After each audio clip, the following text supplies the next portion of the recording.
독서가 세상에서 제일 좋았던 학자 정약용. 대제학과 우의정을 지낸 실학자 이서구가 어느 날 영평에서 한양으로 오는 길에 길가에서 한 소년을 만났답니다. 소년은 책을 당나귀 등에 잔뜩 싣고 맞은편에서 걸어오고 있었지요. 이서구는 소년에게 말을 걸었어요. 책이 꽤 많구나. 그 많은 책을 당나귀 등에 싣고 어딜 가느냐? 소년이 대답하였어요. 삼각산 북한사에 갑니다. 이서구는 소년에게 왜 삼각산 북한사에 가는지는 묻지 않았어요. 소년이 절에 공부하러 가는 것으로 보였기 때문이지요. 그런데 열흘이 지난 뒤 이서구가 다시 한양에서 영평으로 돌아가는 길에 또 소년을 만났답니다. 소년은 지난번과 마찬가지로 책을 당나귀 등에 잔뜩 싣고 가고 있었어요. 이서구는 어처구니 없다는 표정을 지었답니다. 너는 도대체 뭐 하는 녀석이냐? 책은 읽지 않고 돌아다니기만 하니. 아닙니다. 책을 다 읽었는걸요. 이 많은 책을 열흘 만에 다 읽었다고. 거짓말 하지 말거라. 거짓말이 아닙니다. 정말 다 읽었어요. 읽고 외우기까지 한걸요. 이 책이 무슨 책인데? 강목입니다.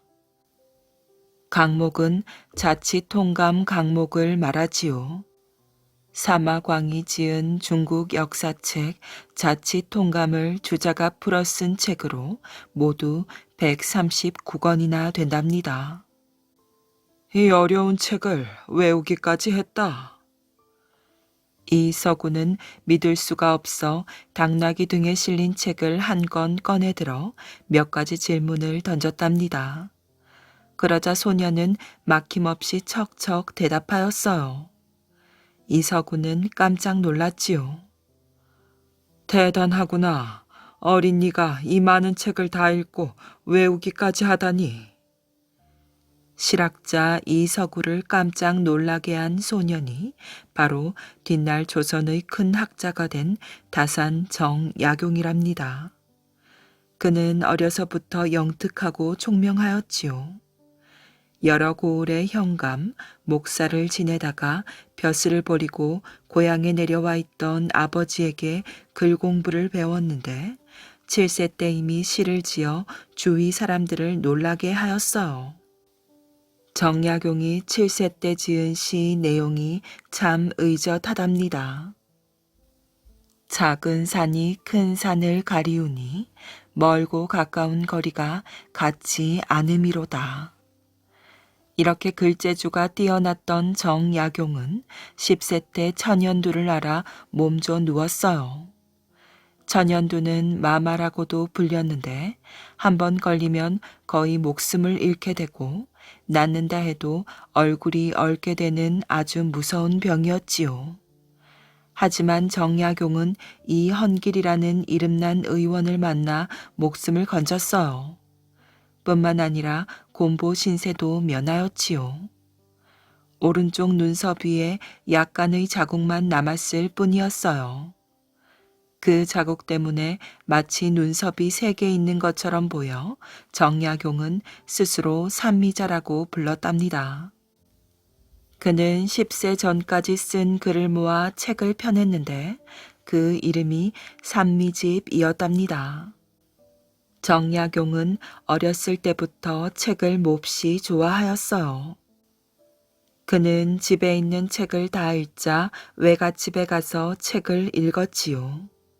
그의 외갓집은 조선 최고의 시인인 윤선도의 집안이어서 책이 산더미처럼 쌓여 있었답니다.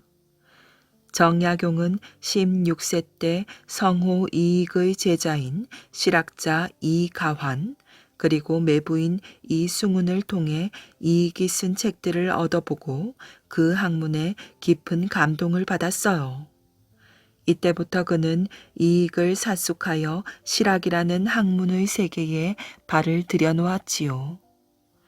정약용이 진사시험에 합격하여 성균관 유생이 된 것은 22세 때인 1783년이었답니다. 이듬해에 정조는 성균관 유생들에게 과제를 내렸어요.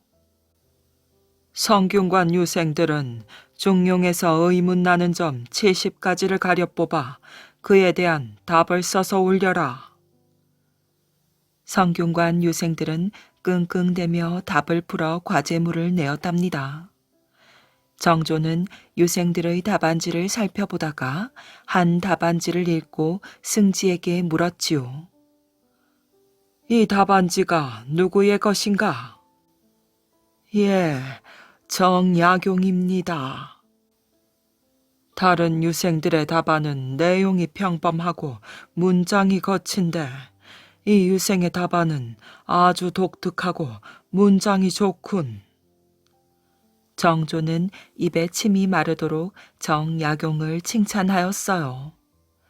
성균관에서는 열흘에 한 번 치르는 순시, 한 달에 한 번 치르는 월과 등 여러 시험이 있었답니다. 시험에서 우수한 성적을 거두면 그 유생에게 정조가 직접 교장각에서 펴낸 책을 하사하였지요. 그런데 정약용은 시험을 치를 때마다 장원으로 뽑혀 계속 책을 받아보니 나중에는 더 이상 받을 책이 없었답니다. 정조는 이때부터 정약용을 눈여겨보게 되었어요. 그리하여 정약용이 1789년 문과에 급제해 벼슬길에 오르자 중요한 임무를 맡겼답니다. 한강에 배다리를 놓는 일이나 수원에 성을 쌓는 일, 그리고 암행어사가 되어 경기도 지방을 둘러본 일 등은 모두 정조의 명을 받아 한 일이었지요. 그런데 1800년 정조가 갑자기 세상을 뜨자 정조의 총애를 받던 정약용에게 불행이 닥쳐왔어요. 이듬해 나라에서 천주교 신자들을 잡아들였는데 이때 정약용도 경상도 장기로 귀양을 갔다가 전라도 강진으로 옮겨졌답니다. 그의 셋째 형 정약종은 사형을 당했으며 둘째 형 정약전은 흑산도로 유배되어 살다가 죽었지요.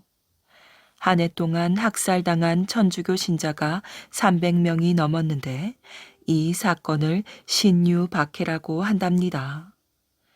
강진에 도착한 정약용은 어느 가난한 할머니의 주막에서 방 한 칸을 얻어 귀양살이를 시작하였어요. 그는 이 집에 틀어박혀 책 읽기와 책을 쓰는 데에 전념하였지요. 그리고 아이들 몇 명을 가르치며 생계를 이어갔어요. 그 무렵 황상이라는 15세 소년이 정약용을 찾아왔답니다.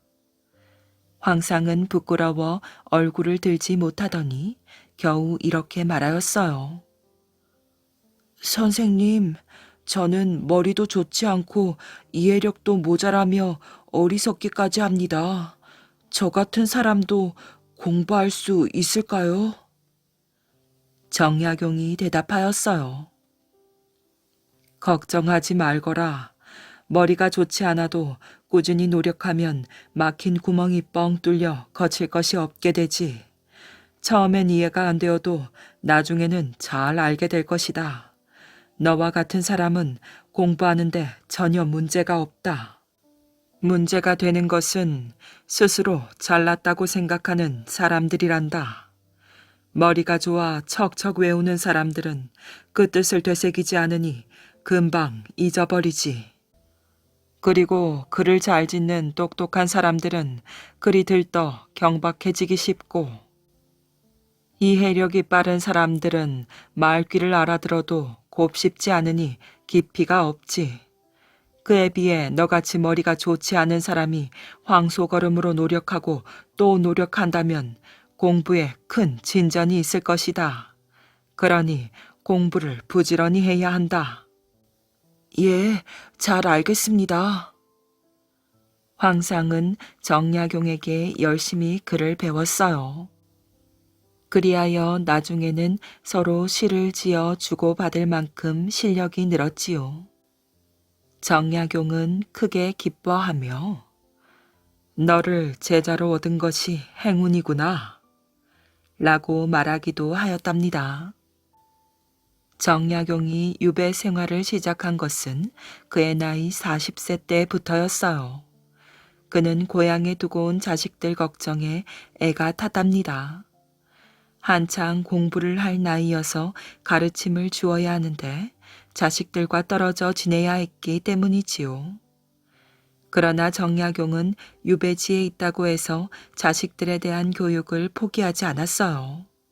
그는 두 아들에게 계속 편지를 보내 공부에 힘쓰라고 당부하였지요. 새해가 밝았구나. 새해를 맞이하여 사대부는 늘 마음과 행동을 새롭게 하는 법이지.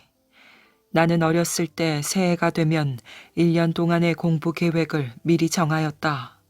이를테면 어떤 책을 읽고 어떤 글을 옮겨 적을지 계획하여 그대로 행하였지. 간혹 생각지 않은 일이 생겨 몇 달 뒤 계획이 바뀌기는 했지만 공부에 대한 각오와 실천 의지는 변함이 없었다. 나는 이제까지 너희들에게 공부에 힘쓰라고 여러 번 편지로 권하였다. 그런데 너희들은 책을 읽으면서 의문이나 궁금증이 생길 만도 할 텐데 어째서 단 한 번도 내게 질문을 하지 않는 것이냐? 지금까지 내가 한 말을 마음속에 새기지 않았다는 것이냐? 정약용은 공부를 하지 않는다고 두 아들을 자주 나무랐어요. 어떤 날은 이런 편지를 보내 아들들을 꾸짖기도 하였지요. 공부하겠다는 마음만 있다면 창과 방패가 어지러운 난리통이라 해도 학문에 진보가 있을 것이다. 너희들은 집에 책이 없느냐, 재주가 없느냐, 아니면 눈과 귀가 총명하지 않느냐, 왜 스스로 공부를 포기하려 하느냐, 망한 사대부 집안의 자식이라고 생각하기 때문이냐, 망한 사대부 집안이어서 벼슬길에 나가지 못해도 성인이 되고 문장가가 되고 진리에 통달한 선비가 되는 데는 아무 지장이 없다. 오히려 좋은 점이 있으니 과거 시험의 폐해가 없고 가난의 고통이 마음을 단련시키고 지식과 생각을 더해주어 인간 세상의 참과 거짓을 두루 알게 해준다. 정약용은 두 아들에게 독서법을 가르치는 것도 빠뜨리지 않았어요. 내가 몇 년 전부터 독서에 대해 깨달은 바가 적지 않다. 책을 그냥 읽기만 하는 것은 하루에 100번, 1000번을 읽어도 오히려 책을 읽지 않는 것과 같다. 책을 읽을 때는 도중에 한 글자라도 모르는 것이 나오면 널리 고찰하고 자세히 연구하여 그 근본 뿌리를 파헤쳐 글 전체를 이해해야 한다. 날마다 그런 식으로 책을 읽는다면 한 가지 책을 읽더라도 수백 가지 책을 뒤적이게 된다. 또한 정약용은 아들들에게 책을 읽을 때 베껴쓰기가 얼마나 중요한지 알려주기도 하였답니다. 옛날 사람들은 책을 읽다가 중요한 대목이 나오면 종이에 베껴 썼다. 그러면 내용을 적은 쪽지가 상자에 가득 쌓이게 되는데 그때 상자를 열고 쪽지들을 일일이 살펴보았지. 종이에 베꼈을 때 내용을 충분히 검토했기 때문에 내용에 따라 쪽지들을 나누는 것은 그리 어렵지 않을 것이다. 정약용은 책을 읽을 때 반드시 책에서 중요한 내용을 뽑아 그것을 나름대로 분류하였어요. 그렇게 내용을 적은 쪽지들을 나누어 정리해두면 나중에 책을 쓸 때 큰 도움이 되었지요. 정약용은 유배지에서 18년을 보내면서 목민심서, 경세, 유표 등 500여 권에 이르는 책을 썼답니다. 그가 그렇게 많은 책을 쓸 수 있었던 것도 자기만의 독서법을 활용했기 때문이랍니다. 학자 치감과 조카들. 치감은 고평 금향 출신으로 진나라에 이름난 학자였어요. 학문이 깊고 도량이 넓어 백성들에게 큰 존경을 받았지요. 그는 황제의 부름을 받아 영군 벼슬에 올랐으며 뒷날 사공과 태위를 지냈답니다. 312년 진나라에서는 큰 난리가 났어요. 흉노족 유연의 아들 유총이 군대를 이끌고 진나라의 수도 낙양으로 쳐들어와 황제를 죽인 것이지요. 치감은 이 난리를 피해 고향 마을로 돌아가 살았답니다. 그는 혼자가 아니었어요. 그에게는 돌봐야 할 어린 두 조카 치매와 주익이 있었지요. 치감은 매우 가난하여 생활이 몹시 어려웠답니다. 먹을 것이 없어 그야말로 굶어 죽을 형편이었어요. 그러나 그는 그런 형편에서도 학문을 게을리하지 않았답니다. 마을 사람들은 이 소문을 듣고 한자리에 모여 의논하였어요. 치감은 마음이 너그럽고 인정이 많은 분 아닙니까? 학자로서도 이름 높은 분이고요. 그런 분을 저렇게 굶도록 둬서야 되겠습니까? 맞습니다. 우리도 어렵지만 집집마다 돌아가며 식사를 대접하도록 합시다. 이리하여 마을 사람들은 끼니 때마다 집집마다 돌아가며 그를 먹여주었어요. 그런데 치감은 절대로 혼자 오지 않았답니다. 언제나 조카들을 데리고 와서 함께 밥을 먹었지요. 마을 사람들은 자기 식구들을 먹여 살리기도 힘든 가정들이었어요. 치감의 조카들까지 먹이기에는 너무 벅찼답니다. 그래서 마을 사람들은 치감을 조용히 불러 말하였어요. 저희들은 모두 당신을 존경합니다. 당신만큼은 어떻게든 도와주고 싶은데 조카들까지 도와주기에는 좀... 저희들도 무척 어렵거든요. 앞으로는 조카들을 데려오지 말고 혼자 오십시오. 치감은 마을 사람들의 뜻을 따를 수밖에 없었어요. 그래서 그 뒤부터는 혼자 가서 밥을 먹었답니다. 하지만 치감은 굶고 있는 어린 조카들이 눈에 밟혀 혼자 밥을 다 먹을 수 없었지요. 그는 밥을 입안에 넣어두었다가 집으로 돌아와 그릇에 뱉었어요. 그리고 그 밥을 조카들에게 먹였답니다. 당시에는 흉년까지 겹쳐 굶어 죽는 사람들이 아주 많았지만 치감과 조카들은 무사히 살아남아 강남으로 돌아갈 수 있었지요. 그 뒤 조카들은 훌륭한 인물로 자라났어요. 치매는 소부, 중호군 벼슬을 지내고 주익은 섬의 혈령, 청주 자사 등을 거쳤답니다. 주익은 어린 시절 자신을 돌봐준 치감의 은혜를 잊지 못하였어요. 그래서 치감이 세상을 떠났을 때는 상복은 입지 않았어도 상제와 같은 마음으로 근신하는 일인 심상으로 3년상을 지냈다고 한답니다. 잘못 푼 수수께끼. 옛날 어느 곳에 세상에서 두 번째로 잘 산다고 하면 서러워할 큰 부자가 있었답니다. 그 부자는 곳간마다 쌀이 가득가득 차 넘치는데도 농민들이 나라에 바치는 공물을 중간에서 가로채곤 하였지요. 나중에는 이것이 밝혀져 관가에 가서 매를 맞게 되었어요. 내가 곤장을 맞다니. 체면도 체면이거니와 박달나무 몽둥이로 매 50대를 맞으면 살아날 것 같지 않았지요.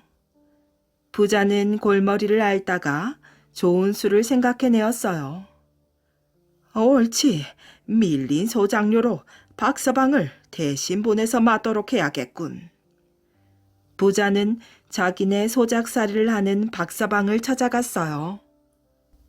이윽고 산기슭 오막살이 앞에 다다른 부자는 마당에서 놀고 있는 그 집 아이를 보았답니다. 얘야, 너 참으로 귀엽게 생겼구나.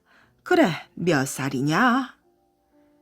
뜻밖에도 상냥스레 구는 부자를 의아하게 쳐다보며 아이가 대답하였지요. 방금 잠자리가 날아갔어요. 부자가 벌컥 화를 내었어요. 이놈아, 내가 몇 살이냐고 묻지 않았느냐? 그래도 아이는 또 다시 방금 잠자리가 날아갔어요. 하고 말하였지요. 조그만 놈이 나를 놀리자는 거구나. 혼쭐이 나야 알겠느냐. 부자가 주먹을 쳐들자 아이는 주춤 뒤로 물러서며 대답하였어요. 잠자리는 다리가 6개예요. 나도 6살이었는데 방금 날아갔다는 건 이젠 7살이라는 말이에요. 이놈아, 그런 걸 내가 어떻게 아느냐. 잠자리를 잡아본 너 같은 아이나 알지. 부자는 아이한테 놀림을 당한 것이 분하였어요. 그러나 당돌한 아이의 대답에 어쩌지 못하고 시근덕거리기만 하였지요. 얘야, 너희 아버지 어머니는 어디 갔느냐? 부자가 주위를 둘러보다가 물었지요. 아버지는요, 낫을 가지고 밤을 밝히러 가셨어요. 그리고 어머니는요, 물에 빠진 놈 바지 벗기러 가셨어요. 아이의 대답에 부자는 또 다시 약이 올랐어요. 이놈이 바른 대로 말하거라. 어디로 무엇하러 가냐 말이야. 아버지와 어머니는 나보고 그렇게만 말하였어요. 나도 몰라요. 아이는 만만치 않게 톡 쏘았지요. 부자는 할 수 없이 그 집 마당을 나서며 생각하였어요. 낫을 가지고 밤을 밝히러 갔다. 옳지. 그러니 나도 모르게 밤새도록 수수밭에서 수수를 다 잘 나오자는 게 아니냐. 부자는 곧장 수수밭으로 달려갔어요. 그러나 수수밭에는 사람이라곤 그림자도 얼씬하지 않았답니다. 박서방 있는가? 박서방 거기 있는가? 숨어있지 말고 어서 나오게. 부자는 밭둑을 왔다 갔다 하며 소리 질렀답니다. 그러나 수수 이삭들만 바람에 날릴 뿐 박서방은 나타나지 않았지요. 부자는 점점 조급해졌어요. 해가 퍽이나 솟아오른 걸 보니 관가에서 자기를 잡으러 올 때가 가까워졌기 때문이지요. 그럼 여편네라도 찾아봐야지. 물에 빠진 놈 바지 벗기러 갔다고 했겠다. 제길 어떤 놈이 빠졌어? 그러니 강가에 나가봐야겠군. 부자는 강가로 달려나갔지요. 그러나 강 기슭을 올리 뛰고 내리 뛰며 살펴보았으나 아무도 없었답니다. 어떻게 된 노릇이야? 부자는 맥이 빠져 터벅터벅 겨우 발걸음을 옮겼지요. 이때 관가에서 사령들이 부자를 붙잡으러 달려왔어요. 이날 부자는 꼼짝 못하고 관가에 끌려가 박달나무 몽둥이로 매 50대를 맞았답니다. 저녁 무렵 반 죽음이 된 부자는 가마에 실려 돌아오고 있었어요. 부자는 산기슭 박서방네 오막살이 앞을 지나다가 솔강을 한 짐 지고 오는 박서방을 만났지요. 그렇지, 그 애 녀석이 나한테 거짓말을 했구나. 부자는 행투리를 하려고 가마를 멈춰 세웠지요. 박서방 이놈, 날 속이고 무사할 줄 아느냐? 뭐라고? 낫을 가지고 밤을 밝히러 갔다고? 부자는 악을 바득바득 썼답니다. 박서방은 오히려 태연하게 웃으며 대답하였지요. 그 말이 왜 틀리다고 그럽니까? 나리님들이야 밤이면 기름불을 켜지만 우리 같은 가난뱅이에게야 기름이 있습니까? 그래, 솔강불을 켜고 살지요. 낫을 가지고 밤을 밝히러 갔다는 말은 바로 산에 솔강을 하러 갔다는 말이지요. 박서방의 말에 부자는 아무 대꾸도 할 수 없었답니다. 그럼 물에 빠진 놈 바지 벗기러 갔다는 건 무슨 말이더냐? 그것도 모르나요? 나리님들은 늘 쌀밥에 고깃국을 먹지만 우리야 생일날에도 보리밥 한 끼 먹기 어렵지요. 물에 빠진 놈 바지 벗기러 갔다는 건 바로 보리빵알을 찌우러 갔다는 말입니다.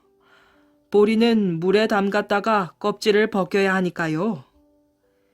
이번에도 부자는 더 할 말이 없었답니다. 이놈아, 그런 걸 내가 어떻게 알겠느냐. 가난뱅이 살림을 해본 너희들이나 알지. 부자는 이렇게 내까리며 가마에 실려 집으로 갔답니다. 꺽꺽 앓는 부자의 신음소리가 멀리에서도 들렸지요. 가난뱅이들을 못살게 굴더니 꼴 좋게 됐군. 박서방은 아이의 손목을 잡고 부자가 사라진 쪽을 오래도록 바라보며 통쾌하게 웃었답니다. 백노인과 설화.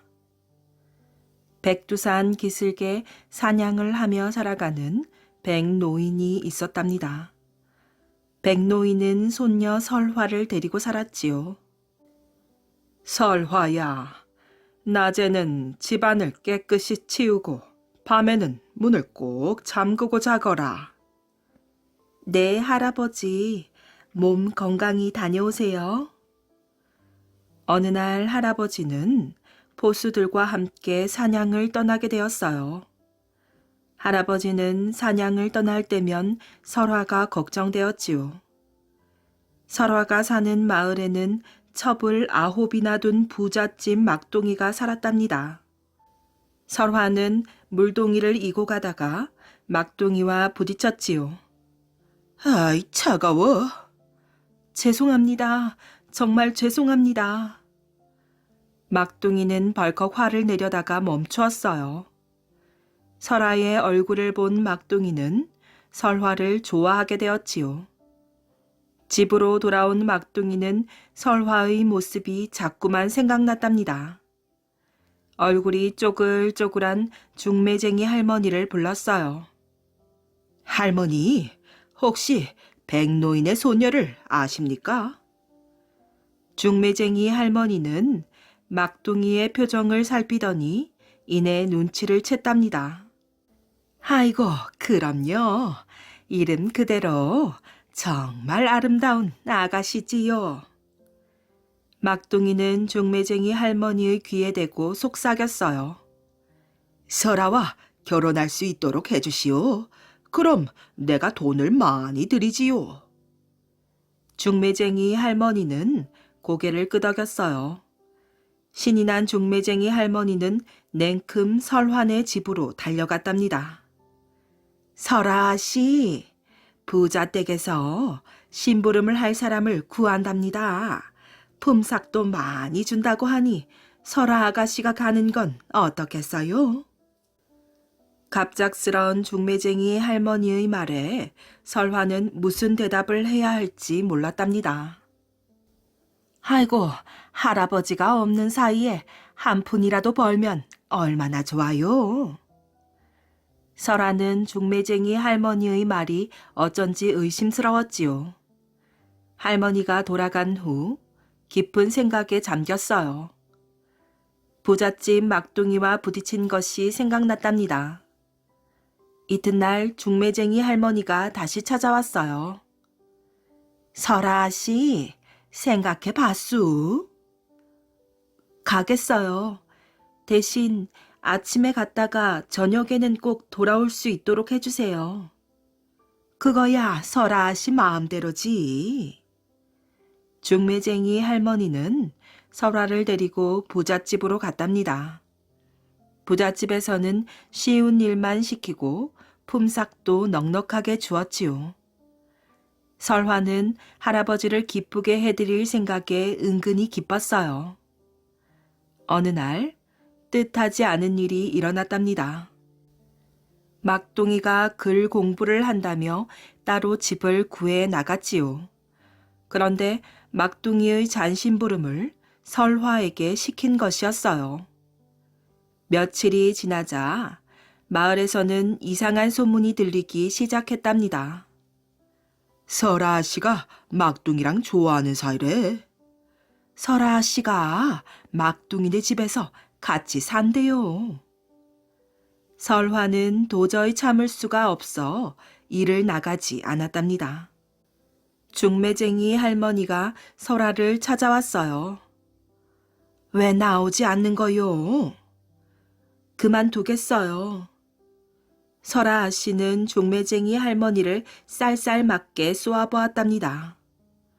아니, 부잣집에서 그렇게 잘 해주었는데 이러면 어떻게 해요? 중매쟁이 할머니는 설화를 꾸짖었지요. 듣기 싫습니다. 어서 돌아가세요. 화가 난 설화는 몽둥이를 들고 할머니를 향해 소리쳤어요. 앞으로 어떻게 되는지 두고 봐요.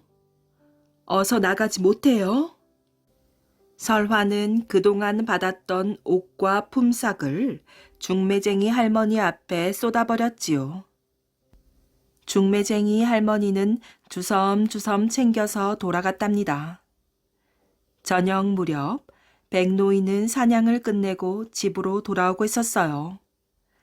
길에서 기다리고 있던 부잣집 하인은 백노인을 붙잡았지요. 백노인, 이제 오십니까? 여쭐 말이 있어 기다리고 있었소이다. 무슨 말인가? 설아 아씨가 우리 막둥이 나으리와. 하인은 마을에 떠도는 소문을 사실인 것처럼 말하였지요. 뭐라, 똑바로 말하지 못할까, 이놈. 백노인은 하인의 목을 쥐고는 따지듯이 물었답니다. 내 말이 거짓말이면 날 죽이시오. 참말이니까. 백노인은 온몸의 기운이 빠져나간 듯 땅바닥에 주저앉았지요. 아이고, 이를 어쩌면 좋을꼬. 아들 며느리도 일찍 죽더니 이제는 하나밖에 없는 설아까지 부자 놈에게 빼앗겼단 말이냐. 백노인은 땅을 치며 울부짖었어요. 잠시 후 백노인은 정신 나간 사람처럼 부잣집으로 달려갔답니다. 부잣집 방으로 뛰어들어간 백노인은 막둥이를 칼로 찔렀지요. 잠시 후 할아버지는 집으로 돌아왔어요.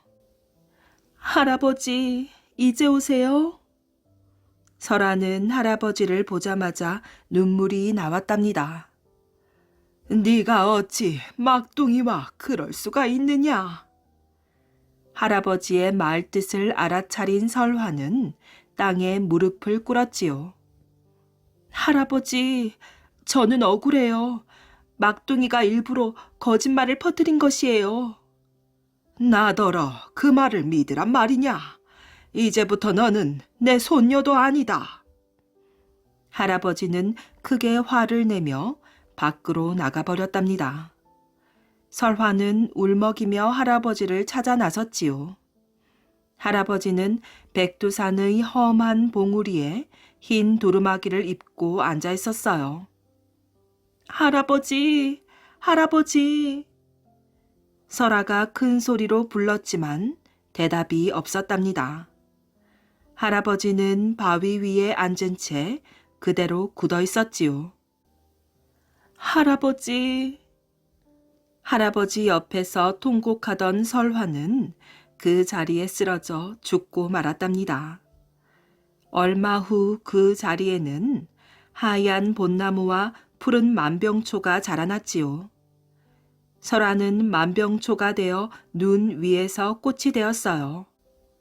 할아버지는 벚나무가 되어 설화의 머리를 쓰다듬어 주느라 언제나 허리를 굽히고 있다고 한답니다. 도로 무기된 도루묵.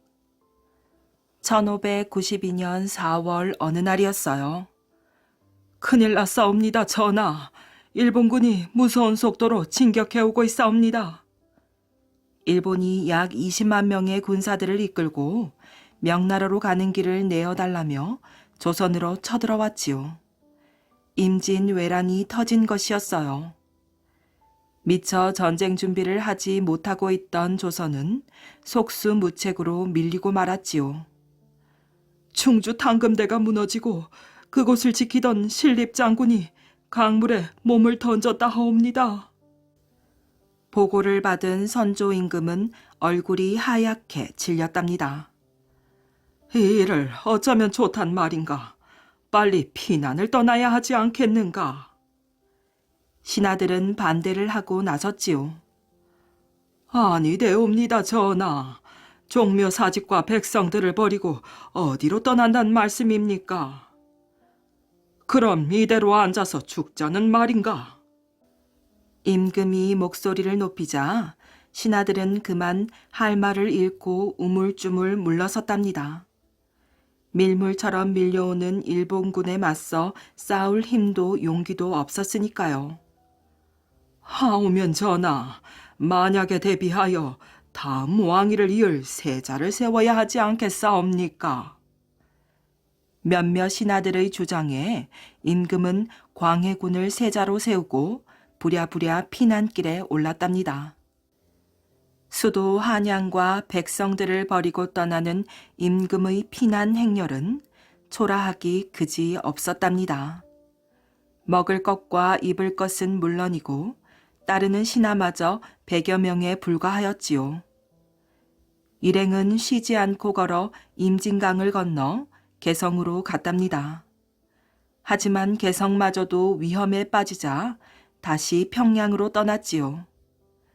조총으로 무장한 일본군은 도망치는 임금을 비웃기라도 하듯 기세를 꺾지 않고 북으로 거침없이 밀고 올라왔어요. 마침내 평양성마저 함락되자 임금 일행은 또다시 북쪽으로 도망을 쳐야 했어요. 나는 중국 요동으로 갈 것이니라. 임금은 만약의 경우를 대비해서 평안북도 의주로 향하였어요. 여차하면 압록강을 건너 중국으로 갈 생각이었지요. 전쟁은 계속되고 피난 생활은 처참했답니다. 하루하루 먹을 것을 구해다가 겨우겨우 입에 풀칠을 할 정도로 춥고 배가 고픈 생활이었지요. 그러던 어느 날 한 어부가 생선 꾸러미를 들고 임금이 묵고 있는 피난처를 찾아왔어요. 상감마마께서 이런 생선을 드실지 모르겠사오나 조금이라도 도움이 될까 하여 가져왔사옵니다. 끼니는 다가오는데 음식 재료가 없어 막막했던 나인이 몹시 기뻐하며 말하였지요. 고맙소. 맛있게 요리하여 올리리다. 오랜만에 싱싱한 생선을 맛본 임금은 흡족한 미소를 지으며 말하였어요. 담백한 맛이 최고로구나. 그러고는 곧 명령을 내렸답니다. 이 생선을 바친 사람을 불러오너라. 어부가 달려와 임금 앞에 엎드렸어요. 네 덕분에 별미를 맛보았구나. 맛있게 잘 먹었다. 그런데 이 생선의 이름이 무엇이더냐? 예, 묵이라고 하옵니다. 그러자 임금이 고개를 흔들며 안타까운 표정을 지었답니다. 어허, 맛에 비해 이름이 보잘것없구나. 그러더니 한참 생각에 잠겼다가 무릎을 탁 치며 말하였지요. 옳지, 고기의 배 쪽이 은백색으로 빛나고 맛도 좋으니 귀하기 이를 데 없는 생선이다. 이제 묵이라 부르지 말고 은어라고 부르도록 하라. 예, 성은이 망극하옵니다. 임금은 은어 덕분에 힘겨운 피난 생활을 잠시 잊고 행복한 하루를 보내었어요. 한편 세자로 책봉된 광해군은 임금과는 다른 길을 걸었지요. 군사들을 이끌고 함경도로 가서 일본군과 맞서 싸웠답니다. 자, 가자. 이대로 물러설 수는 없다. 치열한 전투 끝에 광해군은 곳곳에서 승전보를 올렸답니다. 이 소식은 곧 임금에게 전해졌지요. 전하, 세자 저하께서 비바람을 맞으며 힘차게 군사들을 이끌고 있다고 하옵니다. 임금은 진심으로 기뻐하며 편지를 보내었어요. 내가 살아서는 만국의 임금이 되었고 죽어서는 장차 다른 나라 땅의 귀신이 되겠구나. 아버지와 아들이 서로 헤어져 있으니 다시 볼 날이 없을 듯하다. 바라건대 세자는 빼앗긴 국토를 다시 찾아서 위로는 조상의 영혼을 위로하고 아래로는 부모의 돌아옴을 맞이하라. 이런 말을 종이에 쓰자니 눈물이 앞을 가려 말할 바를 모르겠구나. 편지를 읽은 광해군은 목 놓아 통곡하였어요. 하바마마, 소자 반드시 외적을 물리치고 나라를 되찾겠사옵니다.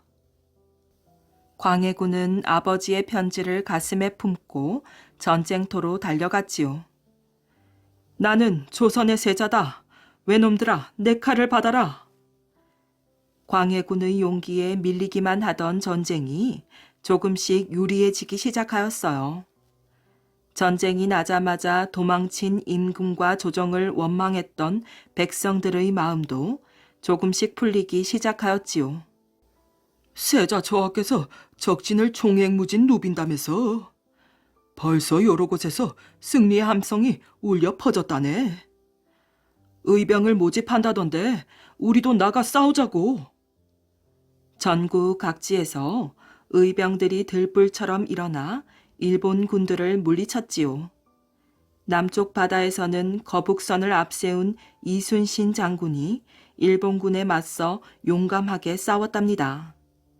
그 결과 일본군이 물러나고 조선 임금은 한양으로 돌아왔지요. 어느 날 수라상을 받은 임금이 입맛을 다시며 말하였어요. 담백한 은어 맛을 다시 보고 싶구나. 바로 다음 날 은어가 수라상에 올랐답니다. 기쁜 얼굴로 은어를 맛보던 임금이 이맛살을 찌푸렸어요. 이게 진정 은어란 말이냐? 예, 그렇사옵니다. 음식을 담당하는 나인의 대답을 듣고도 임금은 고개를 갸웃갸웃하였지요. 은어가 이렇게 맛없는 고기였다니 믿을 수가 없구나. 그러고는 실망감을 감추지 못하고 명령을 내렸어요. 은어라는 이름이 아깝다. 도로 묵이라고 불러라. 이렇게 하여 묵은 도로 묵이 되었고 세월이 흐르면서 도로 묵은 도루 묵으로 바뀌었답니다. 그뒤 사람들은 이 일을 빗대어 일이 제대로 풀리지 않고 헛수고가 되었을 때 말짱 도루묵이다라고 말하였지요. 그런데 이 말짱 도루묵이라는 말은 비단 묵이라는 물고기에만 해당하는 것이 아니었어요. 선조 임금이 광해군을 대하는 태도에도 딱 들어맞는 말이었지요. 전쟁 때는 믿고 의지했던 광해군을 전쟁이 끝나자 의심하고 미워하기 시작한 것이에요. 싸움 한번 제대로 하지 않고 도망만 다녔던 자신의 행동이 부끄러워 광해군에게 질투가 났던 것이지요. 나라가 이 지경이 된 것을 내 탓이라고 생각하겠지. 나는 도망만 다닌 왕이라고 비웃음을 받는데 광해군은 용감하다고 칭찬을 받고 있으니 이 일을 어쩌면 좋을꼬. 게다가 광해군은 정식 왕비의 아들이 아니라 후궁의 아들이었지요. 중국에서는 광해군이 둘째 아들이라는 이유로 세자 책봉을 미루었고 선조 임금은 중국의 인정을 받지 못한 광해군을 더욱 미워했답니다.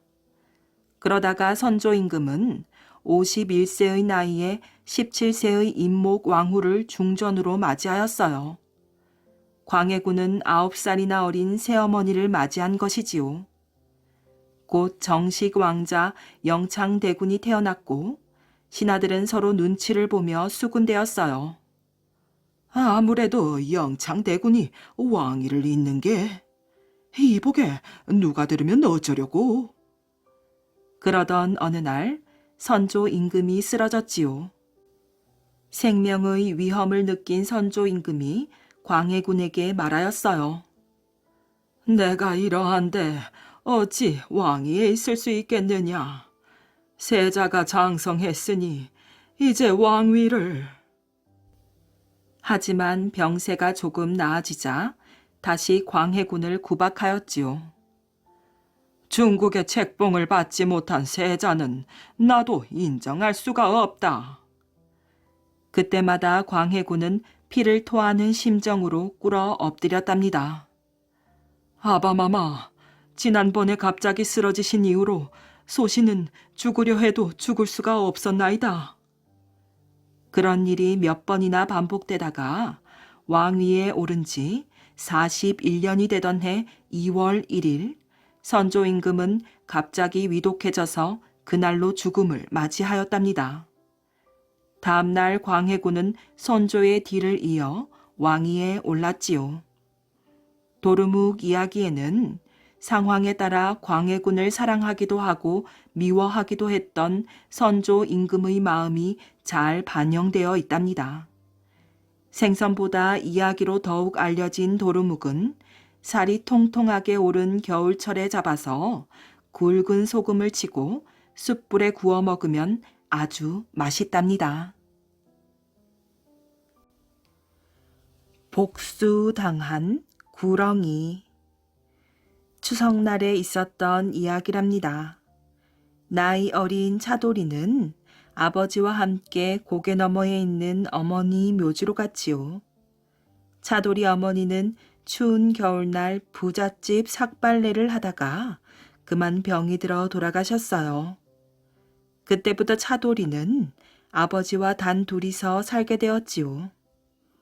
차돌이는 돌아가신 어머니가 몹시 그리웠어요. 어머니에 대한 그리움은 추석날이 오면 어쩐지 더 커졌지요.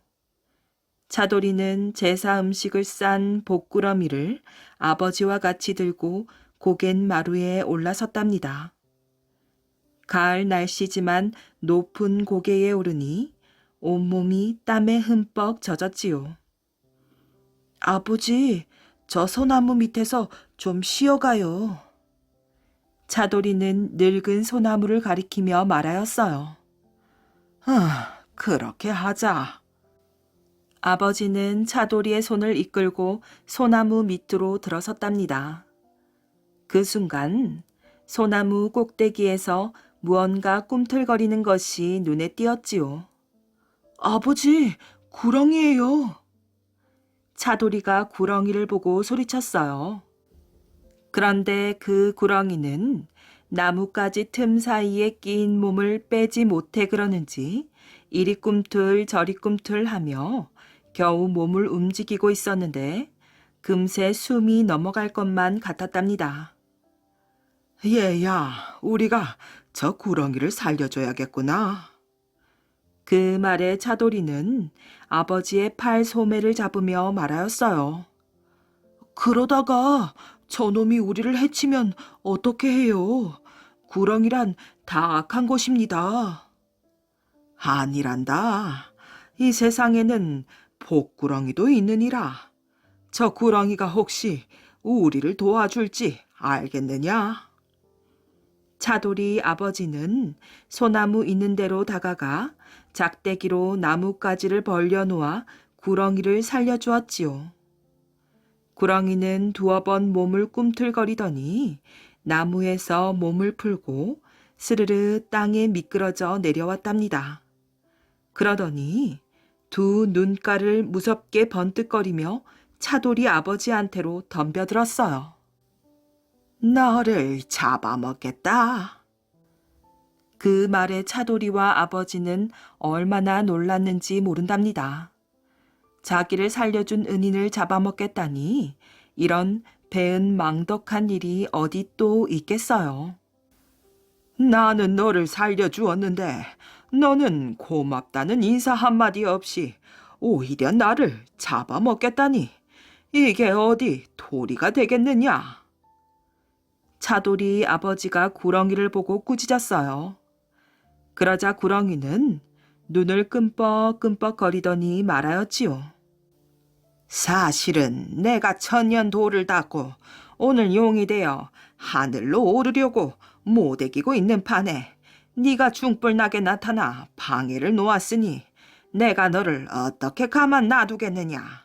너를 잡아먹어야 성이 풀릴 것 같구나. 구렁이는 빨간 혓바닥을 날름거리며 차돌이 아버지한테 당장 달려들려 하였지요. 정말 사정도 없는 놈이구나. 그렇다고 어찌 죄 없는 우리 아버지를 잡아먹는단 말이냐. 나한테는 어머니도 없다. 아버지마저 안 계시면 나는 누구와 함께 살아간단 말이냐. 제발 그러지 말고 우리를 보내다오. 우리는 지금 돌아가신 어머니 산소에 가는 길이다. 차돌이가 구렁이를 보고 사정하였지요. 그게 나하고 무슨 상관이란 말이냐. 나는 어쨌든 너의 아비를 잡아먹고 말겠다. 구렁이는 조금도 물러서려 하지 않았답니다. 일은 참 맹랑하게 되었지요. 그러나 구렁이한테 값없이 죽을 수는 없었어요. 차돌이 아버지는 우선 이놈의 성을 좀 풀어놓으면 마음이 달라질 거라고 생각하였지요. 정 네가 나를 잡아먹겠거들랑 우리가 산소에 갔다 올 때 그때 잡아먹으려무나. 그 말에 구렁이는 무슨 생각이 들었는지 누나를 뒤룩거리더니 그러마 하고 스르르 자취를 감춰버렸어요. 구렁이가 사라지자 차돌이는 아버지의 손을 끌며 재촉하였지요. 아버지, 빨리 가요. 아버지도 안도의 숨을 후유하고 내쉬더니 그 자리를 얼른 떴답니다. 그들은 산소에 갔다가 저녁 때 다시 그 고개를 넘어오게 되었어요.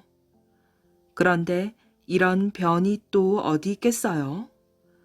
그 구렁이 놈이 길목에 도사리고서 차돌이 아버지가 오기를 기다리고 있었던 것이지요. 너는 정말 정도 없는 악독한 놈이구나. 기어이 나를 해치려고 하다니. 차돌이 아버지가 성이나 소리쳤어요. 나는 한번 하겠다고 마음먹으면 꼭 하고 마는 성미다. 구렁이는 핏발이 선 두 눈가를 번뜩거리며 마주 소리쳤지요. 차돌이는 눈앞이 아찔해졌어요. 일이 무사할 것 같지 않았지요. 차돌이는 어찌하면 좋을지 몰랐답니다. 아버지까지 잃으면 혼자서 어떻게 살아간단 말이에요. 그러나 악독한 구렁이는 그런 사정은 알아주려고도 하지 않았답니다. 그렇다고 그저 앉아 죽음을 기다릴 수는 없었지요. 차돌이는 문득 용이 되려는 구렁이한테는 신기한 구슬이 있다던 이야기가 생각났어요. 그래서 구렁이에게 말하였지요. 구렁아, 네가 우리 아버지를 잡아먹으면 나는 어찌한단 말이냐. 우리 아버지를 잡아먹겠거들랑 나한테 대신 무얼 줘야 내가 살아갈 게 아니냐. 용이 되려는 구렁이한테는 신기한 구슬이 있다고 들었다. 네가 진짜 용이 되려면 너한테도 신기한 구슬이 있을 텐데 그거라도 나를 주려무나. 그 말에 구렁이는 한동안 눈을 껌뻑껌뻑 하더니 좋다. 이제 내가 어떤 구렁이인지 보여줄 테니 단단히 보거라. 하고는 긴 목을 따리처럼 빙빙 꼬기 시작하였어요. 그러더니 목을 쳐들고 입으로 파란 연기를 토했는데 그 속에서 정말 구슬 하나가 튀어나왔어요. 8개의 모가 나 있는 구슬이었지요. 이제 내가 어떤 구렁이인지 알겠지. 이 구슬을 너희 아버지를 잡아먹는 값으로 주겠다. 이 구슬만 있으면 무엇이든지 바라는 걸 가질 수가 있지. 구렁이가 몸을 다시 펴며 말하였어요. 이것이 어떻게 내 소원을 들어준단 말이냐? 차돌이가 다그쳐 물었답니다. 구렁이는 구슬의 8모를 하나하나 돌려가며 설명하였어요. 첫째 모는 쌀이 나오라면 쌀이 나오고 둘째 모는 천이 나오라면 천이 나오는 모라고 하였지요. 그리고 셋째 모는 돈이 나오는 모, 넷째 모는 금덩이가 나오는 모. 그런데 웬일인지 8번째 모에 가서는 말하기를 주저하였지요. 차돌이는 바로 이 8번째 모에 자기가 바라던 비밀이 있다는 걸 눈치챘어요. 어서 마저 얘기해 주려무나. 차돌이가 재촉했지만 구렁이는 말하기를 꺼려했지요. 너는 이 8번째 모의 비밀을 모르는 모양이구나. 그러니 이 구슬의 진짜 임자가 아닌 게지. 차돌이가 슬쩍 이렇게 말하니 구렁이는 부화가 나서 내가 모르기는 왜 몰라. 이 모는 자기가 가장 미워하는 놈을 가리키며 죽으라고 하면 죽는 모다. 하고 말해버렸어요. 옳지, 됐구나. 차돌이는 구슬의 8번째 모를 구렁이한테 돌려대며 소리쳤어요. 나한테서 가장 미운 놈은 하나밖에 없다. 아버지를 뺏겠다는 네 놈이다. 당장 이 자리에서 죽어라. 차돌이의 말이 떨어지기 바쁘게 구렁이는 미처 어쩌지를 못하고 몸을 뒤틀며 엎치락 뒤치락 하더니 쭉 뻗으러지고 말았답니다. 이렇게 하여 차돌이는 죽음의 위험에서 아버지를 구해내었지요. 그뒤 차돌이는 신기한 구슬을 가지고 가난한 사람들을 도우며 잘 살았다고 한답니다.